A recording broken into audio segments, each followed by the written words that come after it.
welcome once again to Planet America's Weekend Edition, coming to you from the Situation Room. I'm John Barron. And I'm Licciardello, and we've got a situation. President Trump illegally called up the National Guard to assist with the protests in L.A. He is not a monarch, he is not a king, and he should stop acting like one.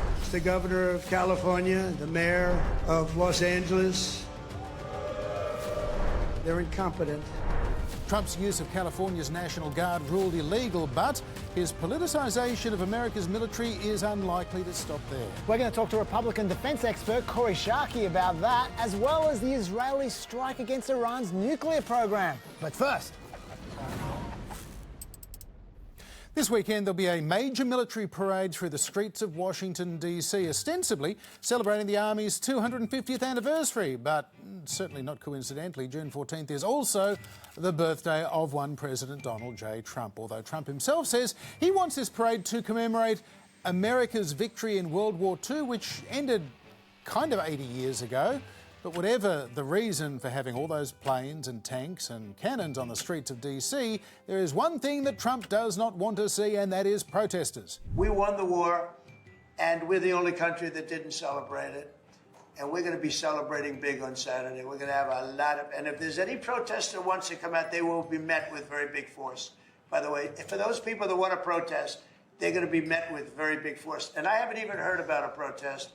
But, you know, this is people that hate our country. OK, a couple of things there. Obviously, he's president. If he'd wanted to commemorate the end of the Second World War back in May or June, he could have done that, but he didn't. And yes, Americans have a constitutionally guaranteed right to free speech and to peaceably assemble and petition the government, a redress of grievances. It's there in the Constitution. So basically, President Trump is displaying the kind of values that America fought against in World War II, ironically enough, which, of course, continued in the Pacific until the middle of August of 1945. So what is this anniversary about anyway? Well, it comes in the week that Trump ordered the United States Marine Corps to deploy to Los Angeles, along with the federalization of the California state-based National Guard. It's basically like their state army reserve or militia. All of this in the name of protecting federal buildings from protesters who were angry at the Trump administration's heavy-handed immigration raids on undocumented workers there. yeah, look, I'm not sure the deployment itself is a massive deal. As you say, they are acting as glorified security guards in buildings away from the protesters, making sure the buildings don't get graffitied. Those are the lucky ones, by the way. They've actually been given something to do. As of 2 days ago, only 400 of the first 2,000 National Guardsmen had been assigned any responsibilities, according to Gavin Newsom's office. And now the extra 2,000 National Guardsmen and the 700 Marines that Trump then called for after that, I think only about 300 of the Marines have been given tasks so far. My major concern about these deployments is actually the legal basis for them. Trump cited one particular law for deploying both the National Guard and the military. That's Title 10, Section 12406. But that statute only refers to the president calling into federal service members and units of the National Guard of any state in such numbers as he considers necessary. Doesn't even mention the military, not once. And when Senator Tammy Baldwin asked Defense Secretary Hegseth if he knew the legal authority for the Marines' deployment, he clearly had no idea. What is the authority that the administration is using to deploy active duty Marines to California neighborhoods? What authority? Senator, the president has constitutional authority in order to support. Cite the provision of the Constitution. I'd have to pull up the specific provision, but our Office of General Counsel, alongside our leadership, has reviewed and ensured in the order that we set out that it's completely constitutional for the president to use federal troops to defend federal law enforcement. They had constitutional authority, John. Very, very unconvincing bluffing, I thought. Yeah, and yet another case of the Trump administration going ahead and doing something on the basis of legal advice from the lawyers they appointed to tell them, yeah, go ahead and do whatever you like, because we're happy to take the retainer and go to court, let the judges sort it out and then appeal it and let another judge sort it out and hope that we get a sympathetic judge somewhere along the line. Or by the time it's done all of that, we will have done it anyway. And that seems to be the play yet again here. Yeah, the irony of this, though, is that let's say the LAPD did need some help. I'm not sure they do, but maybe they do. Let's say they did. They say they do not need the help. Okay. And in fact, they have been protecting the National Guard. Yes, yes, I have heard Irony about upon that. irony. Yeah, but let's say things took a turn in the next day or two, right? And they did need some help. What Trump's done by federalising the National Guard is he's essentially made them useless because they can't act as domestic law enforcement when they're federalised. Right. They can when they're under Gavin Newsom. Right. So if the LAPD do need them, they can't use them. Whereas if Trump just left them alone, then Newsom could then deploy them to actually help out the LAPD. That's the irony of it. And the other irony, of course, is the National Guard is made up, like the Army Reserve in this country, it's made up of a lot of men and women who are already in the police force, the fire brigade.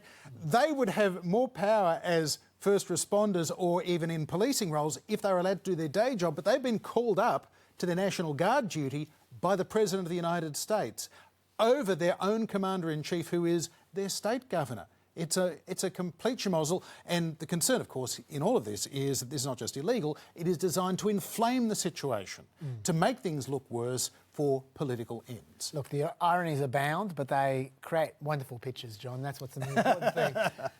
This legal murkiness, though, does filter through to the first story you mentioned, the big march. Yes. It's not just a march on Saturday. There's also going to be a major series of protests. They're calling it the No Kings protest. They're going to be in 1,500 locations. It could be huge. It's been pretty well organised. They're not going to be in Washington, D.C., though. They've made a point of not trying to clash with the military parade. That's probably a good idea. Yeah, those tanks are very big. Yes. But having said that, even if they're away from the military parade, number one, there'll probably be some protesters there. Yeah, and it's going to be a split screen on cable news anyway, so they may as well be in DC because they're going to be showing them. Meanwhile, look at what these lefty hippie types are doing in Wisconsin. Yeah, absolutely. But, I mean, there are going to be some actual real-life protesters in DC for sure. I've got no doubt about that. But also, some of those No Kings protests in other cities, some of them might get out of hand. Sure. When you put enough protesters together, someone does something dumb, right? And this is where I get a little bit concerned because in that same legally dubious memo I described before, in which Trump deployed the National Guard and Marines, he defined where the National Guard and Marines can be deployed. It was in locations where protests against these functions are occurring or are likely to occur based on current threat assessments and planned operations. So to translate that into English... Wherever we think it's likely there could be a protest, we can send in the Marines. Totally. They don't care about LA. Anywhere where not just there is a protest, but there may be a protest. Yeah. Now, I'm not saying that they're going to deploy the Marines all over the country to every protest. I'm just saying that Trump has given himself the authority, I think illegally, to do that. And if he gets annoyed or if something goes wrong in his little parade, it might be an incident, a big incident. Yeah, and this is a massive vanity exercise with unsettling echoes of May Day parades in the Soviet Union or Bastille Day in France, if you will. But it is a show of force, and you have to ask, who is he showing the force to and why? And when these two things are happening concurrently, you do have to wonder. Trump is certainly using the American military in ways that few, if any, American presidents have historically, and he is using them for his personal and political benefit. Earlier today, a federal court judge did rule that takeover of the California National Guard was in fact illegal, so you're right there. And experts have also said to us this week that his deployment of the Marines as well in essentially a policing, security guarding kind of role is also illegal. But it's all more evidence of Donald Trump's preparedness to politicise the military. If any more evidence was needed, there was this speech that he gave at the Fort Bragg Army base this week. Now, it's important to know, in the context of all this, that military personnel are not permitted to attend campaign-style political rallies in their uniforms. And for a president, the Commander-in-Chief of the Armed Forces of the United States, to give an openly partisan speech at an army base is highly unusual. First, Trump played his usual campaign warm-up song.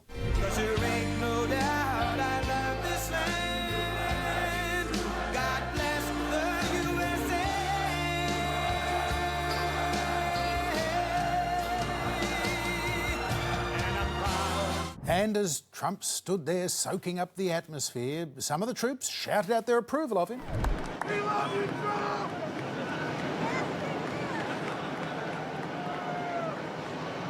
And no doubt many of them do love Trump. But the American military has a long, previously proud tradition of being above politics. So again, this is highly unusual. Trump waded right into the debate about the naming of Fort Bragg as well. It was, as we've talked about on the program, named in 1918 after somebody who actually fought against the United States, Confederate General Braxton Bragg, at a time when states like North Carolina, where it's situated, were pushing that whole lost cause narrative about the Civil War.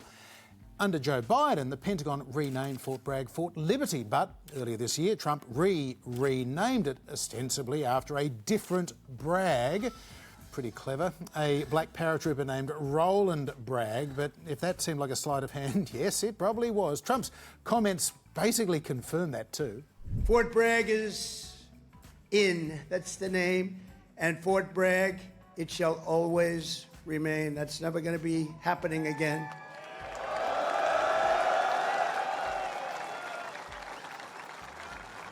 And for a little news for the fake news back there, the fake news, ladies and gentlemen, look at them all. Oh, what I have to put up with. Fake news. What I have to put up with. But they're all right. They've been very nice today. They were impressed with that display, I can tell you that. I think it took them a little by surprise. But for a little breaking news, we are also going to be restoring the names to Fort Pickett, Fort Hood, Fort Gordon, Fort Rucker, Fort Polk, Fort A.P. Hill, and Fort Robert E. Lee. Okay, let's just, I guess, gloss over the fact that the President of the United States just encouraged the army to boo the media, although that too is pretty outrageous. He just announced a bunch of renamed bases and forts will be reverted to old names associated generally with pro-slavery forces from the Civil War. But there was that other attempted sleight of hand there at the end. It seems like they've just basically, Googled people with the same name as the old Confederate names on the forts, including Fort Gordon in Georgia. Originally named after a Confederate, John Brown Gordon, it's now in honour of Sergeant Gary I. Gordon, a Medal of Honour recipient who fought in Somalia. To rename Fort A.P. Hill, they rather absurdly named it after a different person named Hill, then somebody else with a last name starting with A and another with a last name starting with P. And so the list goes on, including Fort Lee, that's in Virginia. It's no longer named officially after the Confederate General Robert E. Lee. It's now named, they say, for Private Fitz Lee, who fought in the Spanish-American War. Not exactly a household name, but did you notice at the end there? Trump completely let the cat out of the bag. This is what he said about Fort Lee at the end there. Fort Robert E. Lee. Not Fitz Lee. Robert E. Lee, a brilliant general, but one who rebelled against the United States to preserve the enslavement of black people. Trump may argue that this is about preserving military tradition, and he does, but he's preserving another American tradition, that of racism, and he's destroying another tradition, that a military should be removed from politics. And if there was any doubt about how political this speech was, Chaz, just as he does at his other rallies, Trump started banging on about winning the election. I was elected winning all 7 swing states, the popular vote by millions and millions of votes, and all counties throughout America by 2,750 to 525. That's what I call a big number. Soldiers cheering and whooping at the size of his victory, and then Trump starting to talk about his decision to send the military into Los Angeles this week, against the wishes, of course, of the governor and the mayor, and experts say against the law. We will use every asset at our disposal to quell the violence and restore law and order right away. We're not going to wait 7 days and 8 days and wait for a governor that's never going to call and watch cities burn. And let me tell you, if we didn't do this, Los Angeles would burn. It would be burning to the ground right now, just like the houses burned to the ground just a few months ago. Just to be clear, these guys really were carrying on like a bunch of meatheads at times. This is how they reacted to Defence Secretary Pete Hegseth before Trump. Standards, accountability, readiness, training, warfighting, lethality. We're not a college or a university. We're not interested in your woke garbage and your political correctness. What is that? And they were explicitly partisan as well. They even booed a couple of Democrats. In Los Angeles, the governor of California, the mayor of Los Angeles, they're incompetent, and they paid troublemakers, agitators, and insurrectionists. I played that slightly long as well, just so you could hear that Trump is just flat out saying that Gavin Newsom is paying rioters to riot. That's like fetch me the straitjacket stuff. Like, that is just nuts. But anyway, my point is, when they're outright booing Democrats while they're in uniform, that is such a blatant violation of their procedures. It's not just that. I'm not just being, oh, the rules. There's a reason for that. That sets American against American. It makes the military, it's so important for it to be popular because they need people to volunteer. It's a voluntary army. Yep. And that kind of stuff is scaring off half of America, turning half of America against the other half of America. It's a terrible situation. And 4 years from now, there's every chance that a Democrat will be president of the United States, who will then be their commander-in-chief. Yes. Possibly somebody who they just booed will be their commander-in-chief. Some of those same men and women will be in uniform then, which is why we know that as a general rule, there are more people inclined to being politically and socially conservative tend to serve in the armed forces in the United States and elsewhere. It seems to be one of those things. And there are always, it seems, more Republicans in the State Department and the Defence Department and in uniform in the United States than there are Democrats for any number of reasons. It's not who they choose to vote for, it's how they express that. And will they follow into battle a Democrat if they are their captain or their colonel or their president in the future? Or even a Republican that Donald Trump may now choose to criticise, and no doubt he will. I should say, by the way, that when you watch that, it's very tempting to think, oh, the entire army are just a bunch of cheerleaders for Republicans. But if you look closely at the crests on their berets, you can see right there that each beret is has a different crest, basically, next to each other. You can circle a few of them there just to see what I mean. Each of those crests signifies a unit, a different unit. So what they've done is they've basically taken the highlights, shoved them together. Probably Republicans, I imagine, people who volunteered, people who wanted to be there. And so it gives the impression that they are more heavily Republican than they are. So we should just make that point. Which is a piece of theatre that Trump wanted to create, this image. Yeah. It was a deliberate thing to do. Yeah, that's on him, not on them. Yeah. But yeah, it's not a great situation, John. Yeah. And it's an old campaign tactic. Yeah. You get your most vocal supporters behind you and around you to create the impression for the TV cameras that everybody here loves you. For all we know, the people that are calling out, "We love you, Trump," they could have been a member of his advance team. That's what they do at campaign rallies. The point was this was a campaign-style rally at an American military base. Now, with all of that going on in the United States this week, earlier today, of course, Israel launched a series of airstrikes against neighbouring Iran, describing it as a preemptive strike against Iran's nuclear program and top military leadership. President Trump responded by again calling for Iran to abandon their pursuit of nuclear weapons, and Secretary of State Marco Rubio warned Iran not to target any American assets in the region. Earlier today, we spoke to Kori Schake, a leading security and defence analyst, a former advisor to Republican Senator and presidential candidate John McCain. Kori Schake is now based at the American Enterprise Institute. Kori Schake, welcome to Planet America's Situation Room. I wonder, in light of Israel's strikes against Iran earlier today, how great do you assess the risk of a wider regional conflict, an ongoing war, one that could even draw in the United States? Well, it's not clear whether the United States assisted or participated in with the Israeli strike.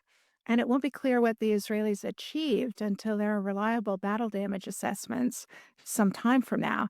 And actually, after we see what the Iranian retaliation looks like and whether this spirals more widely, as you suggest, John, into a major regional war or possibly beyond. But I think what is clear already is that President Trump attempted to dissuade the Israelis from undertaking the strike unsuccessfully. And what that suggests to me is that unfortunately, the United States is likely to be increasingly marginal to allied decisions on their national security because the United States has become a less reliable ally. I think the predicate to the Israeli strikes is the Trump administration's deal with the Houthi to stop targeting U.S. ships and the Trump administration's agreement with Hamas to release U.S. hostages, neither of which took Israeli interests into account. And do you see Israel's defiance of Donald Trump as an indication that they no longer see him as a reliable ally? Absent more information, that is, it's possible the United States participated or helped, but the run up to the Israeli strikes suggests to me that the Israelis were worried that the United States wasn't protecting their interests as well as American interests in our policies. So I think the short answer, John, is yes. Kori, it's obviously too early to know the results of the Israeli strikes, but let's assume for a second that Israel hit what they were trying to hit. Is that potentially a long-term solution for Iran's nuclear ambitions? No, my understanding is that it would take an extensive campaign, not simply a series of strikes, to eliminate the Iranian nuclear infrastructure. And so strikes can set it back and can send a powerful political signal about more potentially to come. But I'd be deeply skeptical of suggestions that a series of one-day strikes could actually destroy the Iranian infrastructure.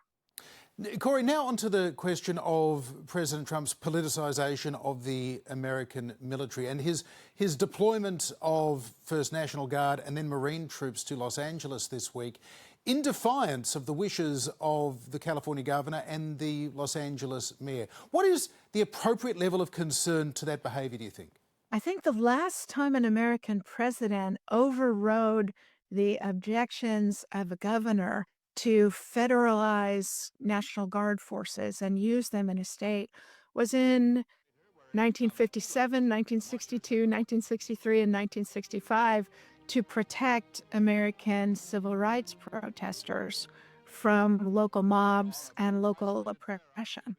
And so it's a very rare thing for an American president to override a governor. I mean, typically National Guard are used in support of governors by governors themselves or with assistance from other states.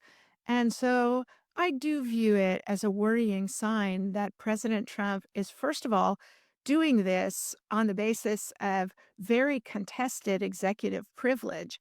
That is, the authorities for the president to do this have not been validated by the courts. So he could be overturned, and it's part of a broader, very aggressive Trump administration assertion of executive privilege that the courts are going to have to adjudicate for us. And I think my biggest concern for the Trump administration is whether they will obey court rulings, because their record is unclear so far. And that's the real constitutional point of fracture. Now, it appears that the statute that the president has used to deploy the military, Section 12406, only allows for the deployment of the National Guard. I don't know of any legal basis under which the Marines could have been deployed. So, firstly, do you know of one? And secondly, if there isn't one, how much of a problem is that? So typically, Title 10 that you cite has only been used in conjunction with a president invoking the Insurrection Act. And if a president invokes the 1807 Insurrection Act, he has very wide authority to use both active duty troops and to federalize National Guard troops. President Trump did not do that or hasn't done it yet because there is a very big political downside to doing so, especially when the mayor, the Los Angeles chief of police, the Los Angeles County sheriff, and the governor of California say they neither want nor need federal assistance to manage the protests in Los Angeles. So the president's on very shaky legal ground, and this is an untested assertion of federal authority. And Kori, do you think it is likely that, depending on other legal rulings, this could be just the first of many occasions where the United States military is deployed domestically in support of these immigration sweeps? Yes. I mean, the American military doesn't like doing domestic policing. One of the reasons the American military is so popular with its fellow Americans is because since 1878, it has been illegal for the American military to conduct policing operations in the United States. The military doesn't like doing them. The public doesn't like the military doing them. And so among the many downsides of this aggressive assertion of federal authority by President Trump is the risk of fracturing American public support for our military. And Kori Schake, what did you make of President Trump's speech at Fort Bragg in North Carolina this week, and the way that he broke with tradition and precedent by giving an overtly political speech, using the military personnel there essentially as political props? Was that of great concern to you? Absolutely. It's both disgraceful and dangerous for the President of the United States to violate the Hatch Act and engage the American military in political campaigning. The president's wrong to do it. It's dangerous for the president to do it.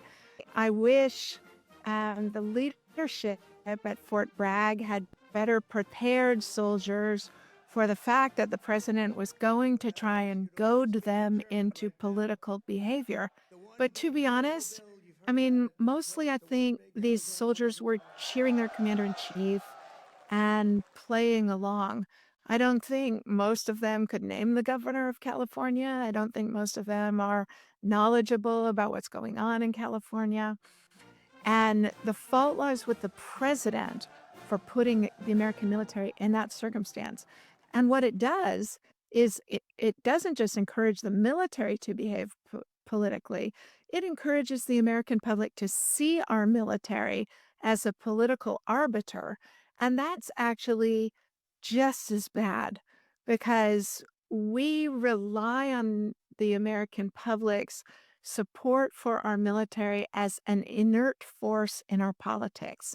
That's the best look for the American military in this febrile political moment, and the president's to blame for putting them in the circumstance where 22-year-old soldiers hear the president and are cheering him. They may not even necessarily know what he's goading them to do. Kori Schake, thank you very much indeed for being with us on Planet America. A great pleasure, my friend.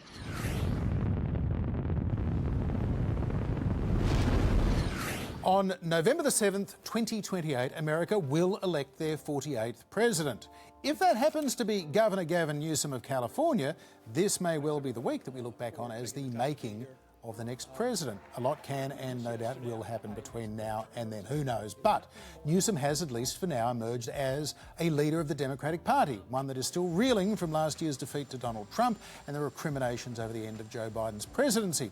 Here's some of a speech that Governor Newsom gave on Tuesday night in Los Angeles, where he was clearly trying to look presidential. He wants that job, and he may well have succeeded, at least in the eyes of some. He billed this speech "Democracy at a Crossroads" in response to Trump sending those National Guard and Marine troops into Los Angeles over those anti-immigration raids. Look, this isn't just about protests here in Los Angeles.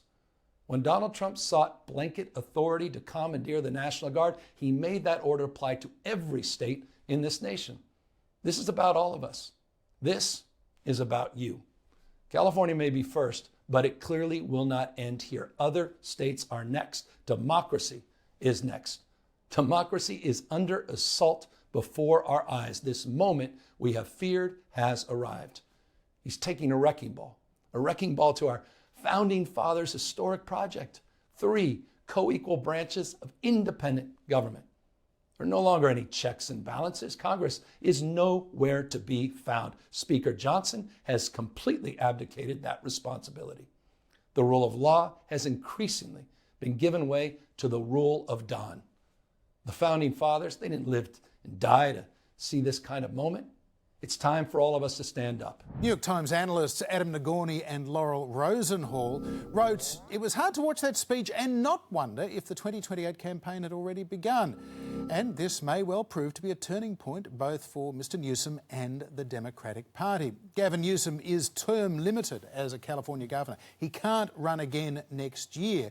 There's a lot of speculation as well about whether former Vice President and former California Senator Kamala Harris will run for California governor next year, maybe as a springboard to what would be her third White House campaign herself in 2028, or maybe it would be a consolation prize for Kamala Harris, as there seems to be tepid support at best for her running for president. So right now, it seems there's a bit of interest in Gavin Newsom, and you get the impression that that guy, you know, when he looks in the shaving mirror in the morning, he sees a president looking back at him. He's been thinking that for at least 10 years. Yeah. Look, there's no doubt that the last week or so, Gavin Newsom has been using the protests as much about political theatre as he possibly can for himself. He's been demanding that people arrest him. Yeah. He's been taking on Trump constantly, tweeting up a storm against Trump. He's essentially, and to be fair to Gavin Newsom, he's not the only one who's using the protests as political theatre. Trump is doing the same. Of course. They're matching each other, really. And possibly even beating Trump at his own game, because in daring Tom Homan, the border czar, to arrest him, of course, then reporters then went to Donald Trump and said, Tom Homan might be threatening to arrest Gavin Newsom. Would that be a good idea? And Trump said, yes, that'd be a great idea, arrest Gavin Newsom. So then Gavin Newsom can say, oh, the President of the United States wants to arrest the Governor of California. Can you believe it? It felt like a little bit of a trap. Yeah, look, it's totally working for him, because at the moment there's a vacuum at the top of the Democratic Party. There's no leader, as is often the case directly after an election. Yeah. And Gavin Newsom is trying to make himself an inevitability. He's trying to make himself the opposition for Trump, even though he wouldn't be running against Trump in 2028. Hopefully. He's trying to make himself the unofficial opposition. And you have to say, so far, it's kind of working this week at least. Yeah, he's also been remaking himself politically. He started off before he was governor, he was lieutenant governor. Before that, he was mayor of San Francisco. San Francisco, more progressive than Sacramento or Los Angeles. So he took more left-wing positions then. He's now tacked very much to the centre. He's billing himself as this consensus person, happy to talk to anybody. He's got his own podcast going at the moment, as well as being governor, and he keeps inviting conservative figures, Trump backers, people like Charlie Kirk, who ran a lot of the Get Out the Vote operation for Trump, and he's having these conversations. And it's certainly in Trump world, I remember well 4 years ago now when we had Trump advisor Jason Miller on Planet America. He said to us then that of all the Democrats who could beat Trump in 2024, we didn't yet know whether Biden was going to run again or whether there was going to be a primary. He said Gavin Newsom was the one that could beat him. Clearly, in Trump's mind, and the people who understand Trump, they see in Gavin Newsom, if not a Trump clone, just somebody who might have Trump's kryptonite.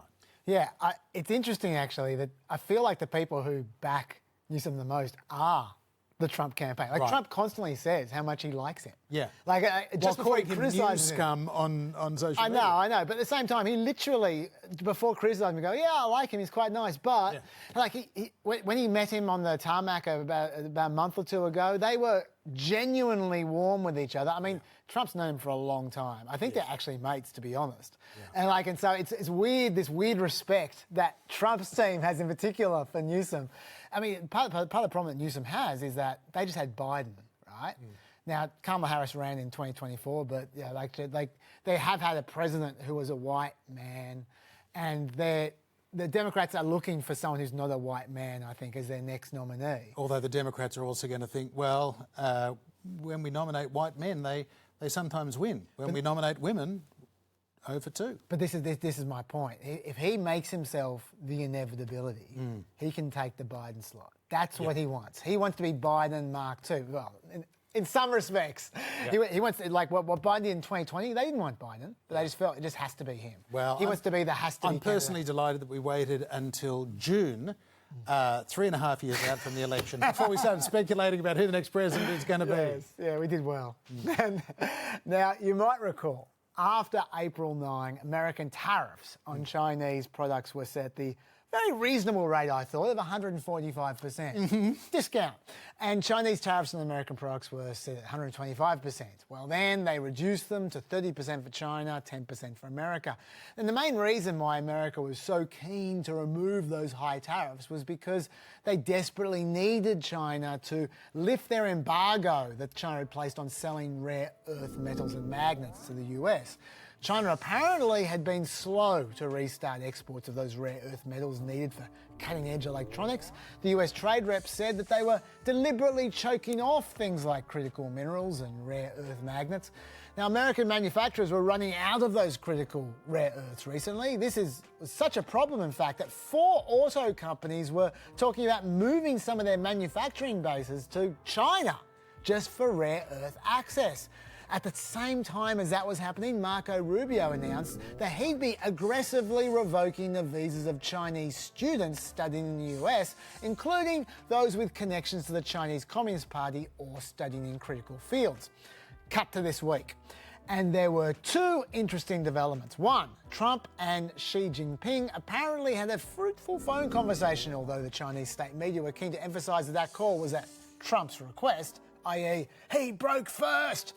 Secondly, White House National Economic Council Director Kevin Hassett revealed that Trump had agreed to ease restrictions on selling chips to China, that's silicon chips, not Smiths, if Beijing agreed to speed up the export of rare earths.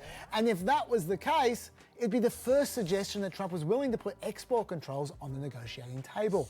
The Biden administration had placed these export controls on China to make it harder for them to obtain advanced US chip technology that they could use in their military. Now, Hassett emphasised they wouldn't be budging on the most valuable technologies, but still, they were talking about allowing China to access militarily valuable technologies that Biden had kept from them. Interesting call. Jump forward to yesterday, and Trump truthed out his big announcement, as he is wont to do, proclaiming, "Our deal with China is done, subject to final approval. Full magnets and any necessary rare earths will be supplied up front by China. Likewise, we'll provide to China what was agreed to, including Chinese students using our colleges and universities, which has always been good with me. We're getting a total of 55% tariffs. China is getting 10%. Wow, that was a lot of caps. Hang on. America has gone from 30% tariffs on China to 55% tariffs? And China has stayed at 10% tariffs? And China has caved on rare earths, all so their students can get back into American unis? China got hosed. Great deal making, Mr. President.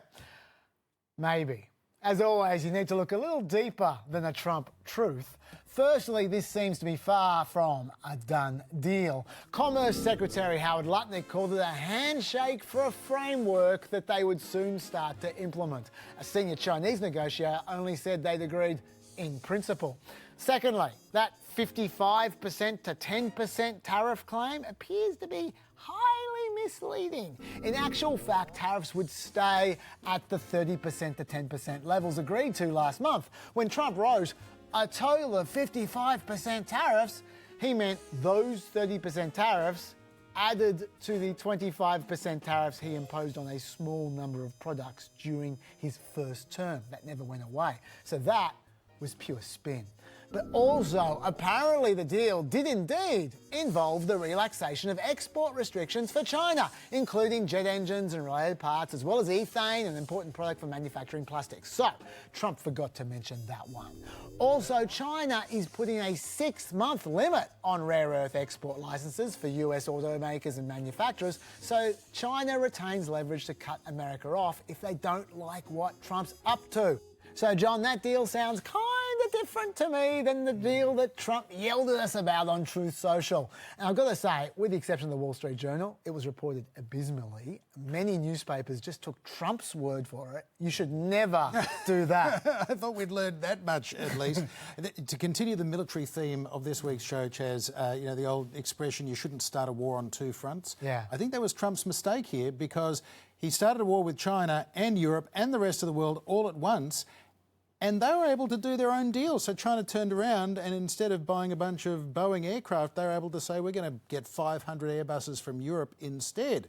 We can play hardball as well. And you know, Trump's been talking about Chinese factories closing down and everything else. Well, again, there are markets elsewhere in the world, and if you're putting up tariff barriers of people going into and out of the United States, there's a big world out there, and so a few people moved on. Yeah, and arguably they've gone backwards since, at least with China, when it comes to the trade war. But yeah, that's arguable.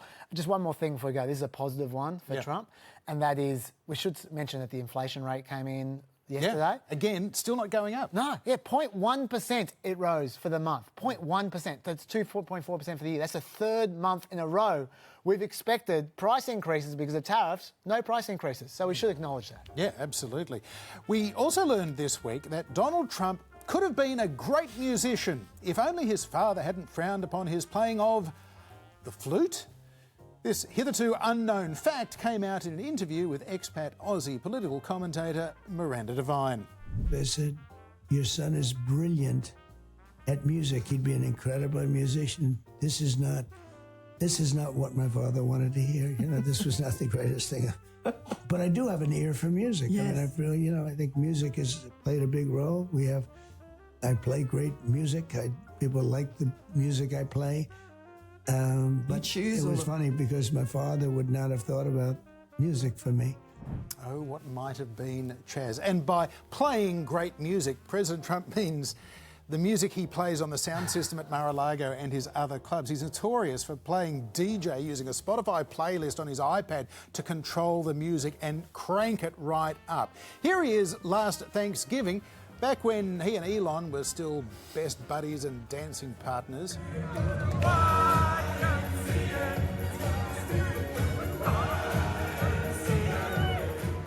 And in fact, there's more to this, because in Trump's best-selling book, The Art of the Deal, he claimed to have a high aptitude for music, but he also boasted this.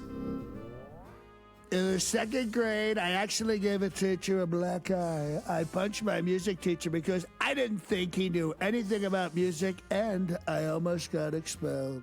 And that is where I guess there is a slightly serious insight to be had here.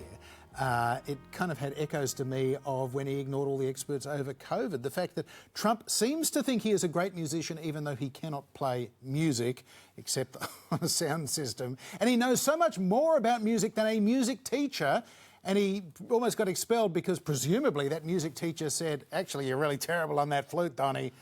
Still, probably better that he plays the Village People than the flute, if we have to choose. Probably. Yeah, that's it for another trip to Planet America, the weekend edition. We'll see you on Wednesday night for the midweek edition on ABC TV, 9:25 p.m, and back here again at the same time next week. Both shows are on iView, YouTube and Facebook, and there's also the Planet Extra podcast, PEP, in all the very finest pod places. 90 minutes on the LA protest here. Let's have a listen. Bye.